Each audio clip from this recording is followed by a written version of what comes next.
174ویں رات شہرزاد نے کہا، جب بغداد کے قریب علاء الدین اور اس کے ہمراہیوں پر بدوؤں نے حملہ کر کے سب کو قتل کر دیا اور وہ بھاگنے میں کامیاب ہو گیا، اور جب ایک حوض کے پاس ایک بدو کو بچھو نے کاٹ لیا اور وہ سوار ہو کر روانہ ہو گئے، تو اب جب بدو وہاں سے روانہ ہو گئے تو علاء الدین نے خدا کا شکر ادا کیا اور پھر حوض کے پاس بالکل ساکت ہو کر سوتا رہا۔ ادھر جب محمود بلخی اپنا سامان لدوا کر چلا اور شیر کے جنگل کے پاس پہنچا تو اس نے دیکھا کہ علاء الدین کے غلام اور ساتھی سب کے سب مقتول ہوئے پڑے ہیں۔ اس پر وہ بہت خوش ہوا اور چلتے چلتے حوض کے پاس پہنچا۔ اب محمود بلخی کا خچر حوض میں پانی پینے لگا تو اسے اس میں علاء الدین کا سایہ دکھائی دیا اور وہ بدک گیا۔ محمود نے نظر اوپر اٹھائی تو کیا دیکھتا ہے کہ علاء الدین فقط قمیض اور نیچے کے کپڑے پہنے لیٹا ہوا ہے۔ جب محمود نے علاء الدین کو اس حالت میں دیکھا تو وہ اپنے دل میں سوچنے لگا کہ اب اس کے پاس کوئی چارہ نہیں کہ یہ میری بات نہ مانے۔ یہ کہہ کر اس نے اسے آواز دے کر پوچھا کہ یہ تیری درگت کس نے بنائی اور کون تجھے اس بری حالت میں چھوڑ گیا؟ اس نے جواب دیا، بدو۔ محمود نے کہا کہ بیٹا، خچروں اور مال و دولت نے تجھ پر قربان ہو کر تیری جان بچا لی ہے۔ اگر اب بھی تم میری بات مان لے تو میں تمہیں اس کے بدلے تمہارے مال سے بھی زیادہ دے سکتا ہوں، جس سے تمہاری تمام عمر عیش و عشرت سے گزرے گی۔ اب جب علاء الدین نے اس کی باتیں سنی کہ وہ ابھی بھی بدفعلی اور برے کام کی طرف اس کو بلاتا ہے تو اس نے کہا کہ او شیطان کے پجاری، کیا میں نے تم سے کہا نہ تھا کہ یہ پونجی خدا کی امانت ہے؟ میں مر تو سکتا ہوں لیکن خدا کی امانت میں خیانت نہیں کر سکتا۔ اس پر محمود بلخی کو بہت غصہ آیا اور وہ اسے وہیں پر چھوڑ کر چل دیا۔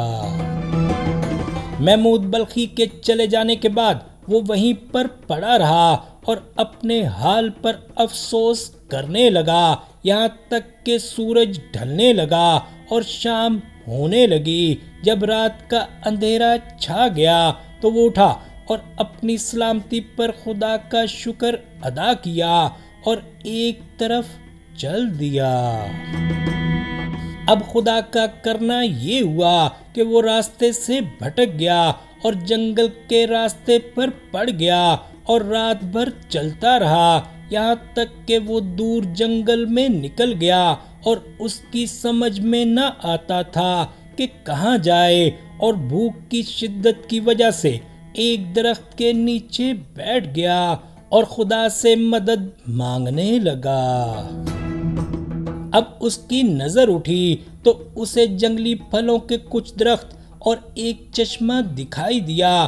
اس نے پھل کھائے اور چشمے کا پانی پیا اور خدا کا شکر ادا کیا۔ اس نے وہیں پر تھوڑی دیر آرام کیا اور پھر چل کھڑا ہوا۔ اب وہ پوری رات چلتا رہا اور پھر دن بھر، یہاں تک کہ پھر شام ہو گئی، اور جب اس نے دیکھا کہ وہ پھر اسی چشمے کے پاس آ گیا ہے تو اس نے اپنے دل میں کہا کہ اس میں خدا کی کوئی حکمت ہے، اور درختوں کے پھل کھائے اور پھر وہیں پر سو گیا۔ خدا کا کرنا یہ ہوا کہ اس کو اس جگہ رہتے ہوئے 10 سال ہو گئے۔ وہ ہر روز ایک طرف چل پڑتا اور جب ٹھہرتا تو اپنے آپ کو اسی جگہ پاتا۔ ایک دن ایسا اتفاق ہوا کہ ایک قافلہ اس طرف بھٹک کر آ پہنچا، اور جب انہوں نے وہاں چشمہ اور پھل دیکھے تو انہوں نے اس سے پانی اور پھل کھانے کی اجازت مانگی تو اس نے انہیں اس شرط پر اجازت دے دی کہ وہ اسے بھی اپنے ساتھ بغداد لے چلیں گے۔ اب اس قافلے نے چشمے کے پاس پڑاؤ ڈال دیا اور خوب سیر ہو کر خود بھی درختوں کے پھل کھائے اور چشمے کا پانی پیا اور اپنے جانوروں کو بھی کھلایا پلایا۔ جب وہ اچھی طرح سستا چکے تو وہ علاء الدین کو اپنے ساتھ لے کر چل دیے اور چلتے چلتے شام کے وقت بغداد پہنچے اور قافلے والے اسے بغداد کے دروازے پر چھوڑ کر اپنے راستے چل دیے اور وہ شہر میں داخل ہو گیا، لیکن اس کی سمجھ میں نہ آتا تھا کہ کہاں جائے اور کیا کرے۔ ابھی وہ اسی سوچ میں تھا کہ کتے اس کے پیچھے بھونکنے لگے اور وہ اندھیرے میں ایک طرف چل دیا۔ اندھیرے میں چلتے چلتے اسے ایک مسجد کا دروازہ دکھائی دیا اور وہ مسجد کی دہلیز کے پار ہو کر کھڑا ہو گیا۔ اتنے میں اسے اپنی طرف ایک روشنی آتی ہوئی دکھائی دی۔ دیکھا کہ دو غلام دو فانوسیں لیے ہوئے ہیں اور ان کے پیچھے دو تاجر ہیں، ایک ان میں سے بوڑھا اور دوسرا جوان ہے۔ اس نے جوان کو بوڑھے سے کہتے سنا کہ اے چچا، خدا کے لیے میری چچیری بہن مجھے واپس دے دے۔ بوڑھا بولا کہ میں نے تجھے منع کیا تھا کہ تو اٹھتے بیٹھتے طلاق طلاق کی رٹ نہ لگایا کر۔ اب بوڑھے کی نظر مسجد کی طرف اٹھی اور اس نے دیکھا کہ اس کی دہلیز پر چاند سے ٹکڑے کی طرح ایک لڑکا کھڑا ہوا ہے اور اس نے اسے سلام کیا۔ علاء الدین نے سلام کا جواب دیا۔ اب بوڑھے نے پوچھا کہ تو کون ہے؟ اس نے کہا کہ میرا نام علاء الدین ہے اور میں مصر کے تاجروں کے ملک التجار شمس الدین کا بیٹا ہوں۔ اس کے بعد اس نے ان سے اپنا سارا قصہ شروع سے لے کر آخر تک بیان کر دیا۔ جب بوڑھے نے علاء الدین کا قصہ سنا تو اسے اس پر تعجب ہوا اور اس نے اپنے دل میں کچھ سوچتے ہوئے کہا کہ کیا تجھے منظور ہے کہ میں تجھے 1000 دینار نقد دوں اور 1000 دینار کی پوشاک اور 1000 دینار کا خچر؟ علاء الدین نے سوال کیا کہ اے چچا، ان چیزوں کے دینے سے تیرا مقصد کیا ہے؟ اس نے جواب دیا کہ یہ لڑکا جو میرے ساتھ ہے میرا بھتیجا ہے اور اپنے باپ کا اکلوتا بیٹا ہے۔ میری بھی ایک ہی بیٹی ہے جس کا نام سارنگی بجانے والی زبیدہ ہے اور وہ بڑی حسین و جمیل ہے۔ میں نے اس کی شادی اس کے ساتھ کر دی تھی کیونکہ یہ اسے بہت چاہتا تھا مگر وہ اس سے نفرت کرتی تھی۔ اس نے 3 طلاقیں دے کر نکاح توڑ ڈالا اور میری بیٹی اس کے گھر سے واپس اپنے گھر آ گئی۔ پھر یہ لڑکا لوگوں کی سفارش لے کر پہنچا کہ میں لڑکی اس کے پاس واپس بھیج دوں۔ میں نے اس سے کہا کہ یہ شرعاً اس وقت تک جائز نہیں جب تک اس کا نکاح کسی دوسرے کے ساتھ نہ کر دیا جائے۔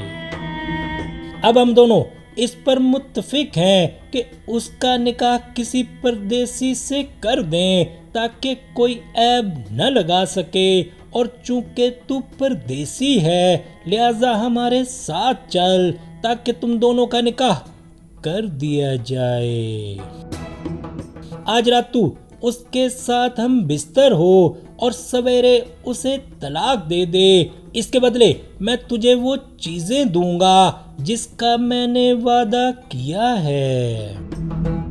علاء الدین اپنے دل میں یہ سوچ کر ان کے ساتھ چل دیا کہ ایک دلہن کے ساتھ ایک گھر اور ایک بچھونے میں سونا بازاروں اور دروازوں پر سونے سے بہتر ہے۔ اب وہ ان دونوں کے ساتھ قاضی کے پاس گیا اور لڑکی کے باپ نے قاضی سے تمام قصہ بیان کیا کہ وہ چاہتا ہے کہ اس کی بیٹی کا نکاح علاء الدین سے کر دیا جائے تاکہ وہ اس کے بھتیجے کے لیے حلال ہو جائے۔ اس کے بعد اس نے قاضی سے کہا کہ سب سے پہلے اس کا مہر 10,000 دینار مقرر کر، اس لیے کہ اگر یہ شخص رات کو لڑکی سے ہم بستر ہو کر صبح کو اسے طلاق دے دے تو ہم اسے 1,000 دینار کی پوشاک اور 1,000 دینار کا خچر اور 1,000 دینار نقد دیں گے، اور اگر طلاق نہ دے تو 10,000 دینار اس کے سر پڑیں۔ الغرض ان شرطوں پر نکاح پڑھا دیا گیا اور لڑکی کے باپ نے علاء الدین سے عہد نامہ لکھوا لیا۔ اب وہ علاء الدین کو اپنے ساتھ لے گیا اور اسے عمدہ کپڑے پہنا کر اپنے گھر پہنچا۔ اب شہرزاد کو ثبوتی دکھائی دی اور اس نے یہ کہانی بند کر دی۔